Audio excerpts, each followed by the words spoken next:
జమ్మూ కాశ్మీర్లోని పూంచ్ ప్రాంతంలో బుధవారం ఉదయం ఎన్కౌంటర్ చోటు చేసుకుంది. ఈ ఘటనలో ఇద్దరు ఉగ్రవాదులను భద్రతా బలగాలు మట్టుబెట్టాయి. పహల్గామ్ దాడిలో పాల్గొన్న ముగ్గురు ముష్కరులను ఆపరేషన్ మహాదేవ్ ద్వారా హతమార్చిన రోజుల వ్యవధిలోనే ఈ ఎన్కౌంటర్ చోటు చేసుకోవడం గమనార్హం. ఎదురు కాల్పులో మృతి చెందిన వారిని లష్కర్-ఏ-తోయిబాకు చెందిన ఉగ్రవాదులుగా భావిస్తున్నారు.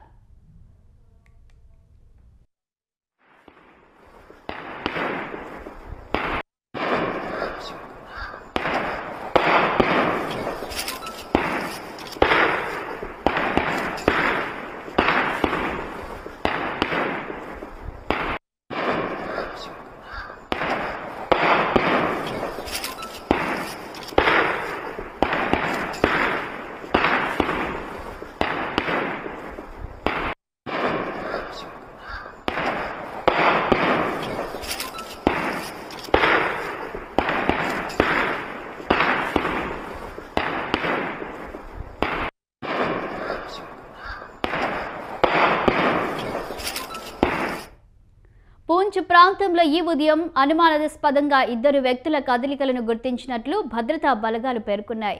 పూంచ్ సెక్టార్లోని జన్ ప్రాంతంలో కంచె వెంబడి ఇద్దరు వ్యక్తుల అనుమానిత కదలికలను దళాలు గుర్తించాయి. ఆ వెంటనే కాల్పులు జరిగాయి. ఈ ఆపరేషన్ ఇంకా కొనసాగుతుందని ఆర్మీకి చెందిన వైట్ నైట్ కార్ప్స్ ఎక్స్లో వెల్లడించింది.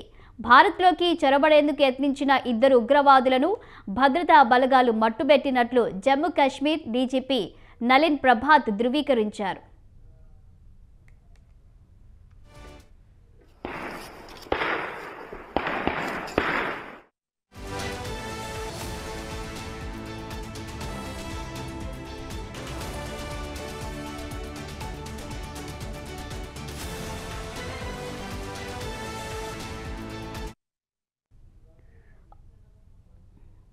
ఆపరేషన్ మహాదేవ్ ద్వారా పహల్గామ్ ఊచకోతలో పాల్గొన్న ముష్కర్లను హతమార్చామని కేంద్ర హోంమంత్రి అమిత్ షా నిన్న లోక్సభలో ఆపరేషన్ సింధూర్పై జరిగిన చర్చ సందర్భంగా ప్రకటించారు.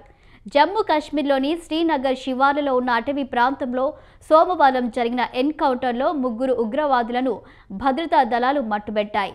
ఆపరేషన్ మహాదేవ్ పేరుతో సైన్యానికి చెందిన ఎలైట్ పారాకమాండోలు చేపట్టిన ఈ ఆపరేషన్లో పహల్గామ్ ఉగ్రదాడికి సూత్రధారిగా భావిస్తున్న సులేమాన్ అలియాస్ ఆసిఫ్తో పాటు అతని ఇద్దరు అనుచరులు హతమయ్యారు.